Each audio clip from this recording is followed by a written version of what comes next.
अब इन सब के बारे में एक एक करके जानेंगे कि ये होते क्या है।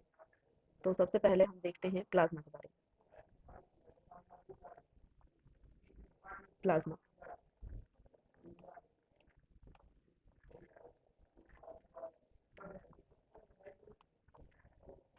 ये स्ट्रॉ कलर का होता है, विस्कस होता है और ब्लड का 55% कॉन्स्टिट्यूएंट होता है।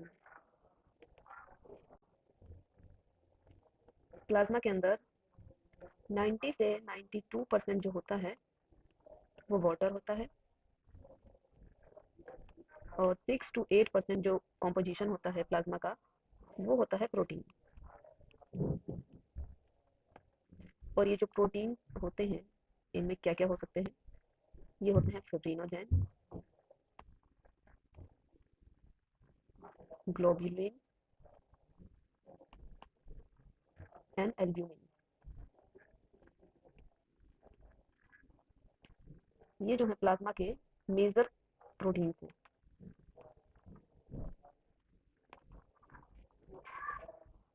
तो फिब्रिनोजेन होता है,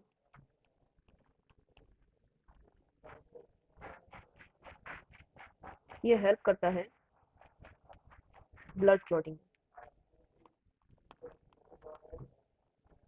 और ब्लड कोगुलेशन।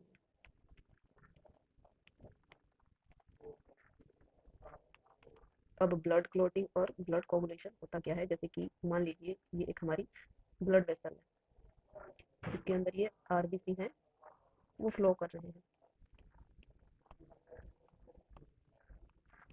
अब किसी रीजन से मान लीजिए कि यहाँ पे कोई कट लग जाता है, तो क्या होता है कि जो हमारे आरबीसी हैं वो बाहर की साइड फ्लो आउट होने लगते हैं, जिसकी वजह से क्या होगा कि अगर ज़्यादा ही ब्लड लॉस हो जाएगा तो लाइफ थ्रेटनिंग भी हो सकती है। तो जो ये फिब्रिनोजेन प्रोटीन है वो हमारे प्लाज्मा के अंदर होता है, तो ये क्या करता है कि यहाँ पे आके एक कॉम्प्लेक्स फॉर्म कर लेता है आरबीसी के साथ मिलके। और इसके अलावा और भी बहुत सारे ब्लड क्लॉटिंग प्रोटीन्स होते हैं, प्लेटलेट्स होते हैं, ये सारे मिलके यहाँ पे एक ब्लैक कलर का क्लॉट फॉर्म कर देते हैं, जिससे क्या होता है कि ब्लड का फ्लो अपने सेम डायरेक्शन में चलता रहता है और ब्लड बाहर की साइड नहीं जाता, और इस वजह से जो ब्लड लॉस होता है वो रुक जाता है। तो फिब्रिनोजन का ये काम होता है। उसके बाद जो ये ग्लोबुलिन है, इसका जो प्राइमरी फंक्शन है वो है डिफेंस मैकेनिज्म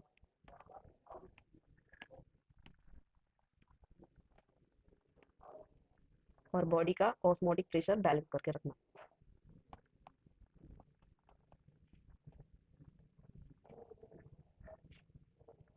प्लाज्मा के अंदर कुछ हमारे मिनरल्स भी होते हैं, जो कि है हमारे sodium ion, calcium ion, magnesium ion, chloride ion, sorry carbonate ion और क्लोराइड आयन। इसके अलावा कुछ और भी होता है, जैसे कि ग्लूकोज हो गया, अमीनो एसिड्स हो गई, लिपिड्स हो गए। तो ये सारे तो थे हमारे प्लाज्मा के कंपोनेंट। जैसे कि हम एक इधर छोटा सा फ्लो चार्ट बना लेते हैं, इससे क्या होगा कि इजी होगा समझने में।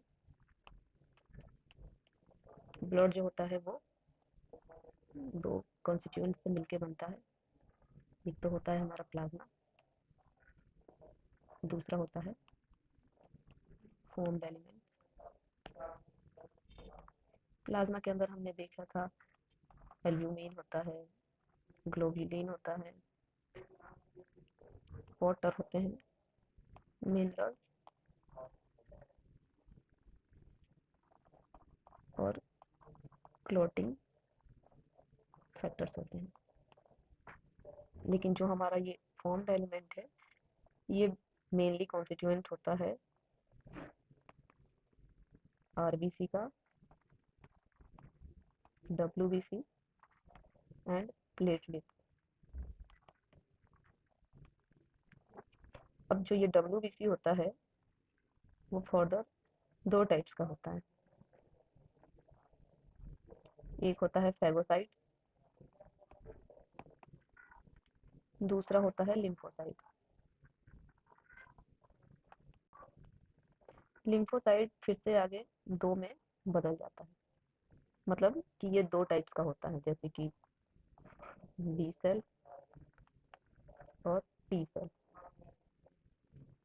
फेगोसाइट, जैसे कि इसके नाम से पता चल रहा है, फेगो मतलब किसी चीज को एनगल्फ करना। तो बॉडी के अंदर अगर हमारे कोई भी माइक्रो ऑर्गेनिज्म घुस जाती हैं या किसी कारण से हमारे शरीर के अंदर चली जाती हैं, तो ये फेगोसाइट्स उसको एनगल्फ कर लेते हैं और उसको किल कर देते हैं।